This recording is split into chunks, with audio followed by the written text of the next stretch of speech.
aniga marka koowaad waxaan dhashay 700 bartankeeda ama aakhirkeeda u dhow waxaan ku koray qoys diineed waxaan ahay hooyo koris ayada ay barbaarisay ayada ay korisay wayna nooshahay ilaahay cimrigeeda iyo caafimaadka uu hawsiyeeda labadaba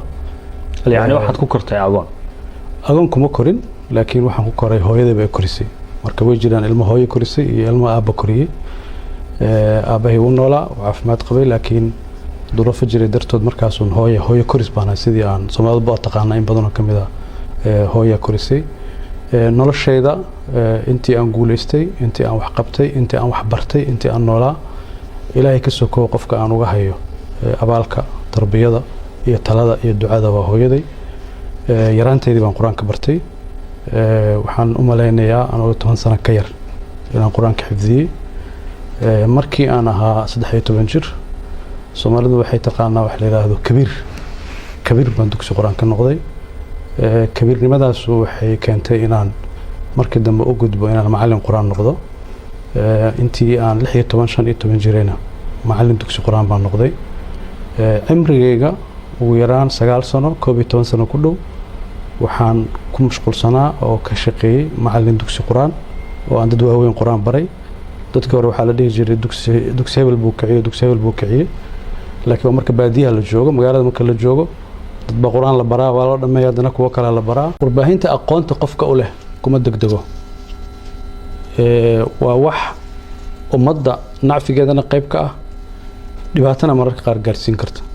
marka nature-kii hay'adihii aan ka shaqeeyay wali waqtiga ugu badnaa hay'adaha amniga aan ka shaqeeyay taas waxaan wali aaminsanahay qof kasta oo sirdoonka qaranka madax ka noqda inuu iska ilaaliyo warbaahinta is aruuriyo si xogtiisa iyo waxa uu ka shaqeynayo oo asturaadaan adduunyadana Soomaaliya waxaan ahaa qofkii ugu horeeyay oo Soomaaliya oo Al Jazeera u shaqeeya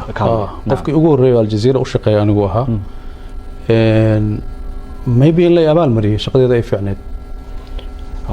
inaan banaanka u soo baxo muhiimad ay leedahay ma garanayn hadayna waan ku sheegay hay'adda sirdoonka u shaqeynayay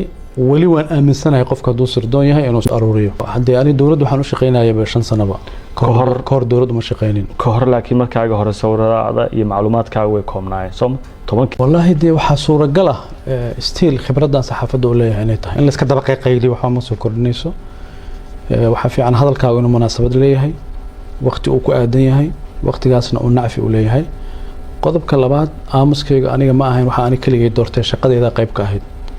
marka nin sirdoon oo shir jira ay taagan waligeed lama arkin Soomaaliya ka dhici jirtay wax saxana ma ahayn in aan aniga idaacad soo istaago oo aan ka hadlana munaasabadeedii ma hayninba chief staff marka aan hayna madaxtooyada afhayeen bay lahayd marka ma jirin sabab in aan soo istaago aan idaacadda ka hadlo horta ereyga mulkiilaha erey asluubaysan ma aha dawladda in la dhaho qof ba mulkiila ah erey yani qarannimada iyo jiritaanka ummadda iyo baaxadda dalka uu leeyahay in qof loo sheego xoogaa ma haboona waa erey arrintii ka xumahay dad mas'uuliyiin oo waaweyn isticmaaleen oo erey yani aan ku sifeyn kara waaye kuma haboona in dalka iyo dadka la dhaho baa mulkiila laakiin waa cudur siyaasadda dalka muddo dheer soo hayay oo institutionadii in la qofeeyo dawladdii la qofeeyo oo la dhaho hebel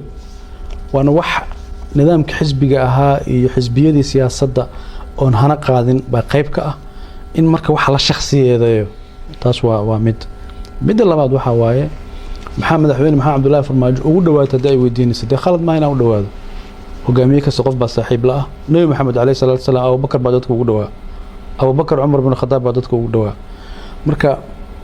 every leader hogaamiye kasta dunida yimaada qof saaxiib la ah waa jira anigana sharaf ay tahay madaxweyne maxamed Cabdullaahi Farmaajo inuu saaxiib iga dhigtay dadka ugu dhow iga dhigtay go'aanka u dambeeya marna ma yeelan karin laakiin waxaan joogay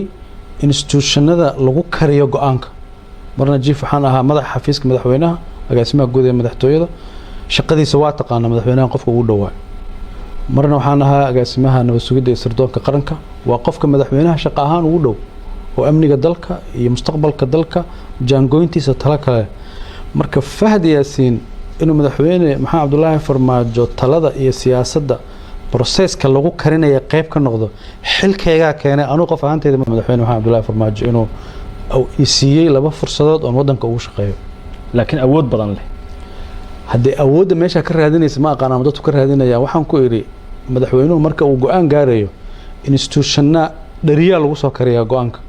sirdoonku waa kuwa ugu muhiimsan adduunka oo dhan dhariyada marka la soo kariyo dhariyada mid ka mid ah madax ka ahaa saa darteed madaxweynaha markaan annaga u geynayna talo waxaan u geynaynaa wuxuu kala doorto tan iyo tan iyo tan baa jirta tan baa tii adiga munaasab kula qaado laakiin intaasoo optionaa jiran warbixintaana jirta marka koofiyadii uu asagu ii geliyey ee ahayd shaqadu i siiyey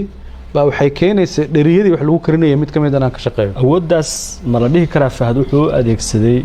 dad kala duwan oo meelo kala duwan jooga oo siyaabo kala duwan leh oo qaarkood ay dhibsadeen go'aamadii uu karinayay ee noqdeen ama uu soo jeediyay kuwa la qaatay oo dad Soomaaliyeed dib ay kala kulmeen dad Soomaaliyeed dib kala kulmay hadal ballaaran waaye laakiin go'aan kastoo la gaaro dad baa dhibsanaya dadkii wadanka dhibaya baa laga yaabaa inay dhibsanayaan dadkii wadanka dhibaatada ku haya dhibsanaya waxaa laga yaabaa go'aanadaas inaad adiga ahaan waad ku faraxsan tahay inaad saad u qaadateen aad soo jeediseen madaxweynuhu qaatay wixii ka dhalanaya inaad saas aad u aragtaan maslaxad haddee waxa aan dalka u joognay waxay ahayd in wadanka loo adeego madaxweynuhuna waa ilaaliyaha dastuurka waa ilaaliyaha danaha qaranka cid kasta oo ku kaalmeynaysana waa inuu kaalmaysto oo institutionadii dowladda ah hay-adihii kala duwanaayo dowladda ah wadanka inaan u shaqeeyana aan go'aansaday shaqadii uu ii dirsadaan qabanayaa shaqadaasuuna ii dirsaday agaasimaha guud ee madaxtooyadana uu noqdo waana ku qanacday raalli iyo nus baan ku ahaa waana ku faraxsanaa madaxweynahana waan uga mahad celiyaa mar walba waxaan rabaa inaan u gudbo intii xukunka aad joogteen nabad iyo nolol Fahadna uu ahaa agaasimaha guud ee madaxtooyada ama taliyaha hay'adda nabad sugidda iyo sirdoonka qaranka ama agaasima ku-xigeenka hay'adda saddex dowlad goboleed ayaa madaxdooda isbedel siyaasadeed ku yimid doorashooyin ka dhaceen madaxweynayaal la doortay madaxweynayaashaas waxaa la aaminsan yahay adiga Fahada ee maanta aan soo fadhino inaad lahayd door xoogan oo ku aadan sida xukunka ay ku yimaadeen masaxba arintaas qayb baan ka ahaa dowladda Soomaaliyeed oo markaas jirtay oo madaxweyne Maxamed Abdullaahi Farmaajo hogaaminayay aniguna aan mas'uuliyiinteedii ka mid ahaa doorashooyinka dalka ka dhacay ra'yi bay ku lahaayeen qof baa la fiicnaanayay qofkaasay taageerayeen qofkaas inuu guuleysto ka shaqeynayeen marka maamulkii markaa jiray shaqadii aan hayay qayb ka mid ah waay صح inaad dowladgoboleed farageliseen madaxweynayaal soo doorteen dowladdu aragti ka yeelatay horta faragelin ereyga la dhaho sax ma ahan anuu ajnabi ma nihin madaxda dalkaan ahayn laakiin qof madaxa lama dhaho waxba farageliyay waxaan u gudbayaa malafka shaqadaadii amniga ee NISA haddii aad ii ogolaato oo ay ka buuxaan dhacdooyin waaweyn oo dadka Soomaaliyeed ay siyaabo kala duwan aragtiyo uga haystaan hay'ad xogteedu kooban tahay macluumaadkeedu aad iyo aad dadka Soomaaliyeed xog badan uga hayn haddaad ii ogolaatid oo aad diyaar u tahay inaad si gabasho aan lahayn aad uga jawaabaysid su'aalaha aan ku weydiin doono waxaan diyaar u nahay malafka inaan furno soo dhow ogasha soo dhow mar haddaan waraysi ka ogolaado waa inaan ogolaado su'aalaha